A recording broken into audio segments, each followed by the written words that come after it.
What's going on, guys, and welcome back to another video, and welcome to your stimulus check update, stimulus package and infrastructure update, and daily news report for Friday, September 17th. So today I got some updates for you. We're going to dive into and possible upcoming booster shot update. I got some information there. Got some information regarding why your mail could be extremely slow very soon. And I want to dive into what is going on with the $3.5 trillion infrastructure bill and explain the idea behind inflation checks. Now, this is just an idea, but it's interesting. So, let's get into the update for today. Here's what we know.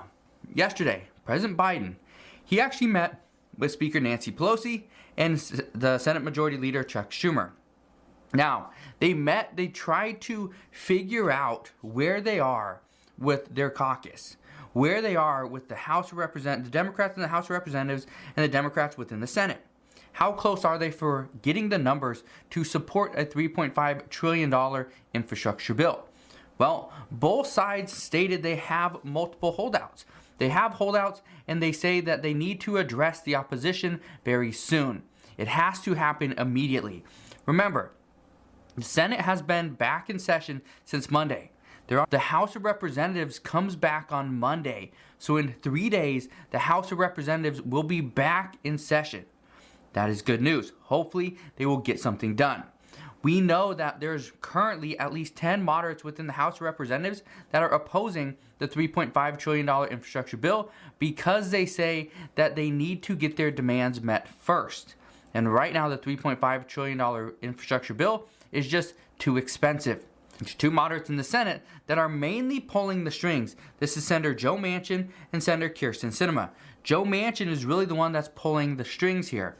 But they are also trying to use their leverage to try to get progressives to back down, lower the price of their $3.5 trillion infrastructure bill, not demand that all 5 of their top priorities are included, and then they could pass the bill.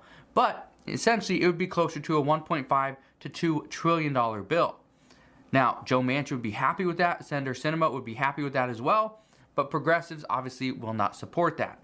What we know is moderates pretty much saying they want to test Nancy Pelosi and progressives and see if they will tank and the vote on the $1.2 trillion infrastructure bill. Well, what we know is progressives have already stated they will tank any bill, whether it's the $1.2 trillion bill or the $3.5 trillion infrastructure bill. They will tank both bills if they do not get their 5 top priorities met. So, as of right now, it could go either way. So even when President Biden met with moderates on Wednesday, he met with Senator Joe Manchin and Kyrsten Sinema as well as others, but he still doesn't have an idea as to the direction that they need to go in order to get both of them on board without losing any additional votes in the House or the Senate. That's turning into a very tough issue because right now, nobody has an answer. But here's something else. Right now, experts are saying that the Biden administration is just too focused. They're too focused on trying to get the wealthy individuals of this country to pay their fair share in taxes. And part of that $3.5 trillion infrastructure bill.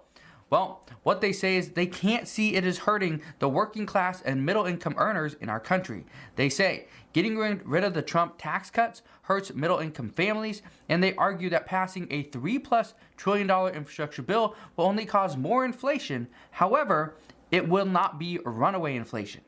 What they're saying is that this actually erodes the wages of the working class people in the short term. So, by seeing increasing inflation, by passing a $3 trillion infrastructure bill, and you see inflation increase, it's going to mean products are more costly. And if they're more costly, but you're not seeing a wage increase from your job, it means your wages are eroded a little bit quicker and you're getting less stuff. That's not great. Experts also say that in the short term, funding for the $3.5 trillion infrastructure bill might not be there. And it's because what we are seeing right now is with a small amount of inflation over the next year or so, this could actually hurt a lot of people. But again, we're going to see what happens. But right now, if the bill isn't funded, moderates say they will not support this.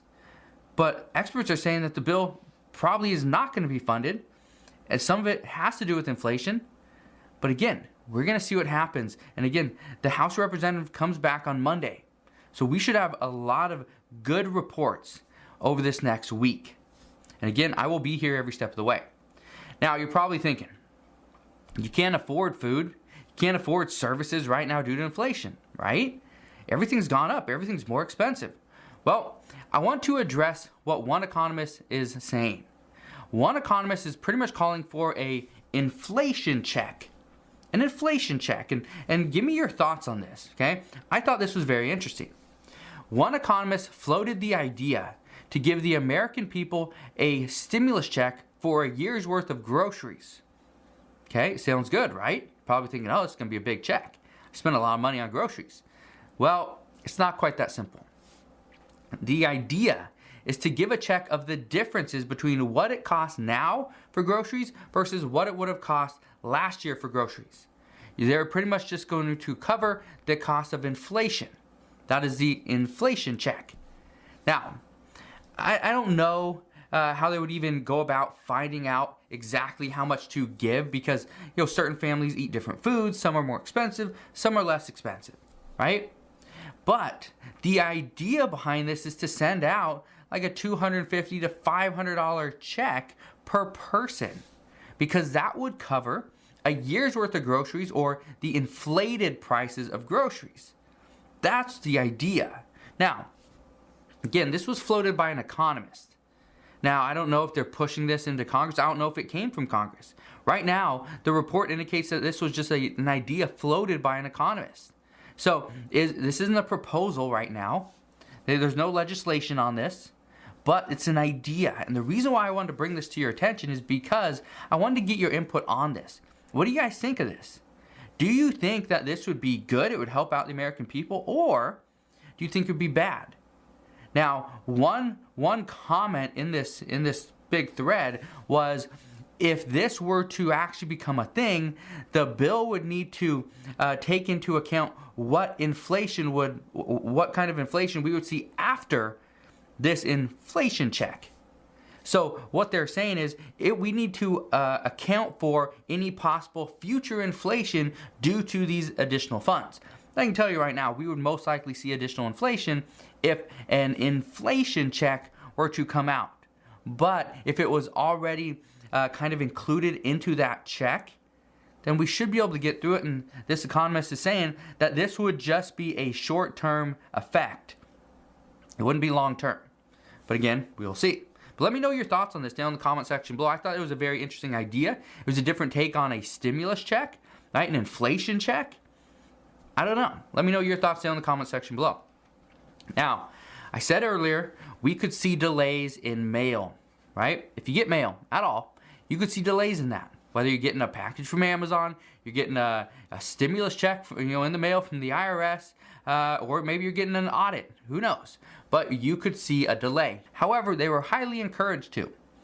But the reports this morning say no, postal workers do have to they are part of this OSHA mandate, and for the roughly 600,000 employees from the United States Postal Service, this is potentially going to cause issues. I've been addressing this for the past couple weeks, is the mandates coming from states and from the Biden administration now for healthcare workers to get or succumb to weekly testing. What we are seeing is that many healthcare workers are just quitting. They're just going to quit their jobs for the meantime until something kind of comes about. Well, what we know is the exact same thing could happen for any of these postal workers. If they decide to quit, which many, as of this morning, are already saying they plan on quitting their jobs because they do not feel they should be required. So, if this happens, the United States Postal Service could lose even more employees, which would further slow down any mail that you may or may not get. So, just want to be 100% clear. This is something that we could see. We aren't seeing people really losing their jobs, but people are quitting. People are not getting, which means instead of quitting, the employer has to then let them go. So they are being fired, which as of right now, you can still collect unemployment benefits because of that. So, something else we know is today should be a big day in booster shots. According to reports, the FDA will meet today at 2:30 p.m. Eastern Standard Time to discuss boosters. Many within the FDA expect it will be a multi-day event because there's a lot of things they have to go over and they have to come up with the government policy. What health experts are currently telling us is the goal is to get the booster shots to all people 16 years of age or older. However, there are some health experts that anticipate if the booster shot is passed and it does get the FDA approval, what we are going to see is that most likely elderly people would be the first ones to get the booster shot, even though I personally know many people have already received a booster shot. Okay, so I'm not sure exactly what's going on there, but people are getting them already, but they are saying that these should go to the elderly first since they were the first people to get them as well.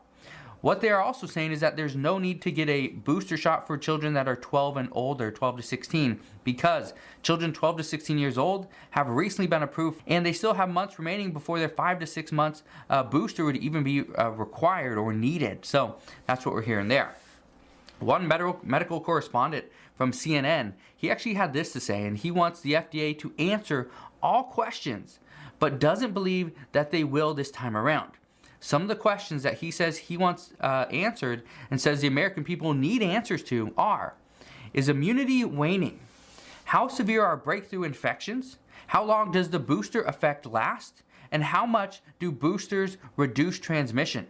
He says we need answers to all those questions, and all the answers to those questions will show where the United States stands in terms. So that's what we know right now. But as always, as I know more, I promise I'll come back on and fill you in on all the latest news and updates. Again, I just want to thank you guys for watching. Have a wonderful rest of your Friday. If you enjoyed today's video, do me a favor, go ahead, hit that like button. It really does help out the channel. Also, consider subscribing, and I'll see you guys on the next one. You guys on the next one. You guys on the next one. You guys